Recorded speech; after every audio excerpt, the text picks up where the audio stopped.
আজকে মাপ চাইতে হবে, কথা বলি, মাপ চাইতে হবে না, আমি মাপ চাওয়ার জন্য আজকে এসেছি। বলছি সকল ঈদের সেরা ঈদ, ফাও কথা আমরা নেটে পাইছি, পার নাই ফাও কথা।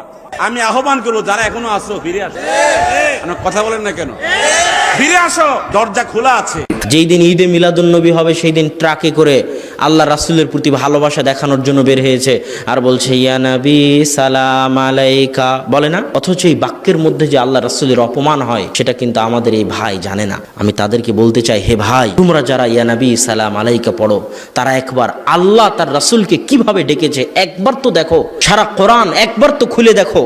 এই সমগ্র কোরআনের প্রথম থেকে নিয়ে শেষ পর্যন্ত আল্লাহ অন্য নবীদেরকে যতবার ডেকেছেন সব নবীকে নাম ধরে ডেকেছেন, কিন্তু যখন আমাদের নবী মুহাম্মদ সাল্লাল্লাহু আলাইহি ওয়াসাল্লামকে ডেকেছেন তখন বলছেন ইয়া আইয়ুহান নবী, হে মাননীয় নবী, হে সম্মানিত নবী, হে মহামান্য নবী, হে সম্মানিত নবী মুহাম্মদ সাল্লাল্লাহু আলাইহি ওয়াসাল্লাম। নামটাও আল্লাহ নেননি, জাস্ট হে সম্মানিত, হে মহামান্য নবী বলে ডেকেছে। আর সেই জায়গায় তারা বলছে ইয়া নবী মানে এই মোহাম্মদ, ইয়া নবী মানে এই মোহাম্মদ, নাউজুবিল্লাহ। আর তারা বলতেছে তারা নাকি আল্লাহ রাসূলের আশিক। হে ভাই, আপনি একবার চিন্তা করুন যে আপনি আল্লাহ রাসূলের আশিকের নামে আল্লাহ রাসূলকে অপমান করতেছেন।